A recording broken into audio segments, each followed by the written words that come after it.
ኢትዮጵያ የባህር በር ስታገኝ ኤርትራ የሆነችበት ምክንያት ይፈርሳል። መነሻ አመክንዮ መነሻው ኤርትራ እንድትሆን ያደረጋት ሌሎቹም የተቀበሉት ኢትዮጵያ የባህር በር እንዳታገኝ። ልክ ኢትዮጵያ የባህር በር ካገኘች ኤርትራ ታዲያ ምን ታደርግላቸዋለች? በቃ የኤርትራ ጥቅም ያልቃል እዛ ጊዜ። ኢትዮጵያ እንደምታውቋት ከታች ጀምሮ እስከ ላይ እስከ ምጽዋ ድረስ ብዙ ወደቦች የነበሯት ሀገር። ወደብ የዛን ጊዜ ችግር አለበት። ከባለ ብዙ ወደብ ወደ ዜሮ ነው የመጣው። በጣም አስደናቂ ነው። ወደ አንድ እንኳን አይደለም ወደ ዜሮ ነው የመጣው። ምንም ወደ አለመኖር። ይሄ ከባድ ነው። አዶሊስ ታስታላችሁ፣ ዘይላ ነበረች፣ ታጁራ፣ ምጽዋ፣ አሰብ፣ እነዚህ ሁሉ በኢትዮጵያ የሚጠሩ ነው። ምንም የለም። አሁን ምንም የለም። ባህረ ነጋሽ የነበረው ጣሊያን ገዛው፣ ኤርትራ ሚል ስያሜ የሰጠው። ይኸው አሁን በሰላም እንኳን አብሮ መኖር አልቻለም፣ እንኳንስ ሌላ ለመሆን። ለምን? መጀመሪያውንም ሲፈበረክ አገር እንዲፈጠር አይደለም የተፈበረከው። እሱ እኮ ነው ችግሩ። ኤርትራ የምትባል ሀገር እንድትኖር ሲባል አይደለም እሱ የተፈጠረው። ኢትዮጵያ የባህር በር እንዳታገኝ ነው የተፈጠረው። ስለዚህ ኢትዮጵያ የባህር በር ስታገኝ ኤርትራ የሆነችበት ምክንያት ይፈርሳል። መነሻ አመክንዮ መነሻው ኤርትራ እንድትሆን ያደረጋት ሌሎቹም የተቀበሉት ኢትዮጵያ የባህር በር እንዳታገኝ። ልክ ኢትዮጵያ የባህር በር ካገኘች ኤርትራ ታዲያ ምን ታደርግላቸዋለች? በቃ የኤርትራ ጥቅም ያልቃል እዛ ጊዜ።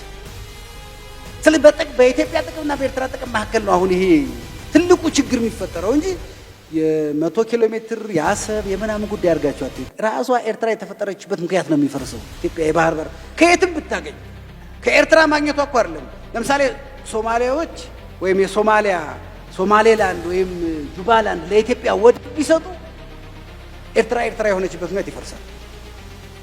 ስለዚህ ምንም ቢሆን ሶማሊያ ለኢትዮጵያ ወደብ እንዳትሰጥ የምትፈልገው ኤርትራ ነው። ለምን? ኤርትራ የተመሰረተችበት ምክንያት ኢትዮጵያ ባህር በር እንዳታገኝ። ኢትዮጵያ በየትም በኩል በሱዳንም በኩል ብታገኝ የኤርትራ ምክንያት ይፈርሳል። ቻይና አሁን እኛና ቻይና ሩቅ ነን አይደል? ቻይና አሁን ለኢትዮጵያ ወደብ ብትሰጣት ኤርትራ የሆነችበት ምክንያት ይፈርሳል። ኤርትራ የሆነችው ወደብ እንዳናገኝ ስለሆነ ምክንያቱ እሱ ነው እንጂ የሆነ የ100 ኪሎ ሜትር የምን ያሰብ የሱ ጉዳይ አይደለም። አሰብን እኮ ማንም አይጠቀምበት፣ ማንም እየተጠቀምበት እኮ አይደለም። ቢያንስ አከራይቶ እኮ ገንዘብ ማግኘት ይቻላል። ተውት። ግን ኢትዮጵያ ተከራይታ የምትጠቀምበት ወደብ ካገኘች በኤርትራ ታዲያ ለምን ኤርትራ ሆነች? ኤርትራ የሆነችው ኢትዮጵያን ለመከልከል ነው። ዓላማዋ መከልከል ነው። መፍቀድ አይደለም። ዓላማዋ መከልከል ነው። በመከልከል የተቋቋመ ሀገር መፍቀድ የሚባል ፖሊሲ ሊከተል ይችላል። ይሄ ነው ያለንበት ቅርቃር። ይህንን በደንብ መረዳት አለብን። እኛ በአድዋ ያፈረስነው የቅኝ ግዛትን እሳቤ ስለሆነ፣ በአድዋ ያፈረስነው የነጭን የበላይነት ስለሆነ፣ በአድዋ ያፈረስነው ራሳችንን በራሳችን እንችላለን የሚለውን ስለሆነ ይሄንን የማይቀበሉ ብዙ ኃይሎች እንዲፈጠሩ አድርገናል። ስለዚህ እነዚህ ኃይሎች በተቻለ መጠን ቀና ስትሉ መኮርኮም ይዘውትር ስራቸው፣ ቀና ባላችሁ ቁጥር መኮርኮም ይዘውትር ስራቸው። ይሄ የማይቀር ነገር ነው። ይሄንን ጣጣ ውስጥ ኢትዮጵያን የከተቷት ቅድም መጀመሪያ ላይ ያነሳኋቸው እነዚህ ሁለቱ ናቸው። ባዳዎች ጂኦስትራቴጂካዊ ጥቅማቸውን ለማስከበር፣ ባንዳዎች አገር በመሸጥ የሚገኘውን ጥቅም ለማግኘት። ሁለቱ በሚያደርጉት ጥረት ዛሬም ድረስ መከራ የምናየው እነዚህ በሁለቱ ምክንያት ነው። ባዳዎቹን ማስቀረት አንችልም ከኛ ውጭ ስለሆነ። ልጆቻችን፣ ወንድሞቻችን፣ ወገኖቻችን ግን በሀገር ጥቅም ላይ ቅድም እንደተባለው በብሔራዊ ጥቅም ላይ የማይደራደር ዜጋ ማፍራት ግን እንችላለን።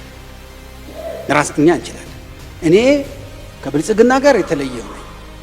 ከኢዜማም ጋር አልገጥምም፣ ከህወሓትም ጋር አልገጥምም። ግን የኢትዮጵያን ብሔራዊ ጥቅም ግን የኔ ብሔራዊ ጥቅም ነው የሚል ዜጋ ግን ማፍራት። ብሔራዊ ጥቅም የሀገር ነው፣ የፓርቲ አይደለም፣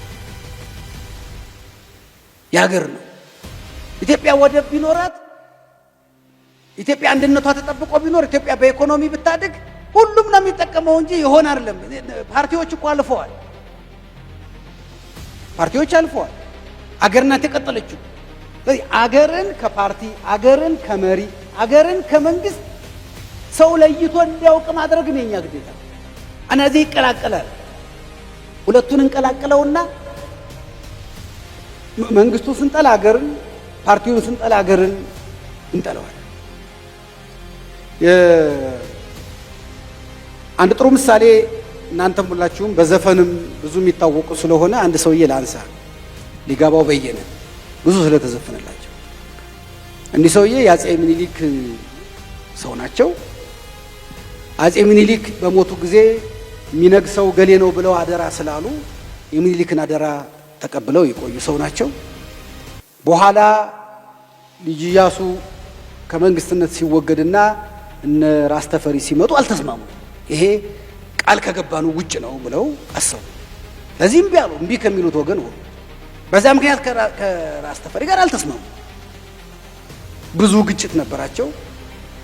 መጨረሻ ላይ እንግዲህ እስከ መገረፍ ድረስ ደርሰዋል። እንደምታውቁት ተገርፈው ወደ ኮይሻ በግዞት ተልከዋል። ብዙ መከራ ተቀብለዋል። በዚህ መሃል እሳቸው ከአፄ ኃይለ ሥላሴ ጋር በተጋጩበት ጊዜ ነው ጣሊያን 1928 ኢትዮጵያ ነው። ጣሊያን ኢትዮጵያ ውስጥ ሲገባ አንዱ የመለመለው ባንዳዎችን ነው እንደምታውቁት። እሳቸውንም በባንዳነት ለመመልመል ሰው ከአፄ ኃይለ ሥላሴ ጋር ስለማይጣጣሙ ከኛ ጋር ይሁኑ ብሏቸው ነው። እኔ እኮ የተጣላሁት ከተፈሪ ጋር ነው እንጂ ከኢትዮጵያ ጋር እኮ አይደለም ብለው እምቢ ብለው ከአርበኞቹ ጋር ነው የዘመቱት። ለኢትዮጵያ ጥብቅና ቆመዋል። የአፄ ኃይለ ሥላሴ ግን ተቃዋሚ ነበሩ። ብዙ መከራ ተቀብለዋል። ጠጅ ጠጣ ቢሉት ውሃ እየለመነ እስኪባሉ ድረስ ማለት ነው። የኛ ብሔራዊ አቋም እንደሱ ነው መሆን ያለበት። ከመሪዎች ጋር ልንስማማ ላንስማማ፣ ከፓርቲዎች ጋር ልንስማማ ላንስማማ እንችላለን። አገር ግን አገር ነው። አገር ከእምነት ጋር አይሄድም። አገር ከምንም ጋር አይሄድም። አገር የሀገር ብሔራዊ ጥቅም የሀገር ብሔራዊ ጥቅም ነው። ይሄንን ለይቶ የሚያውቅ ትውልድ መፍጠር እንችላለን እና በድህረ ቅኝ ግዛት ኢትዮጵያን ጂኦስትራቴጂያዊ ጥቅሞቻቸውን ለመመለስና ለመከላከል አሁን ከቅኝ ግዛት ውርስ ጋር ተጋፍጠናል። አሁን የተጋፈጥነው ስለ ባህር በርም ስለ አባይም የምንነጋገረው በሙሉ የቅኝ ግዛት ውርስን እንቀበለዋለን ወይስ አንቀበለውም? እንቀበለዋለን ካል አባይንም የፈለጉት ያርጉት፣ የባህር በሩንም የፈለጉት ያርጉት። በዚህ ግን አያቆሙም። ሌላውም ነገር ይመጣል። ምንም ነገር ውሃ ላይ ማድረግ አንችልም። ምንም ነገር እንደ ጠላቶቻችን ፍላጎት ውሃ ላይ ምንም ነገር አይደለም። ግድብ መገደብ ልጃችሁን ውሃ ብላችሁ መጥራት አልችሉ።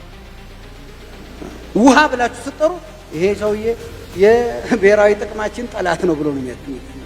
ውሃ ብላችሁ መጥራት አልችሉ። ኢትዮጵያ እኮ በቅርቡ ነው ውሃ የሚመለከት ሚኒስቴር የመሰረተችው። አጣቁ ኢትዮጵያ ውስጥ ሚኒስትሮች ከተቋቋሙ እኮ 100 ምናምን ዓመታቸው። የውሃ የሚባል ሚኒስቴር እኮ በቅርቡ ነው።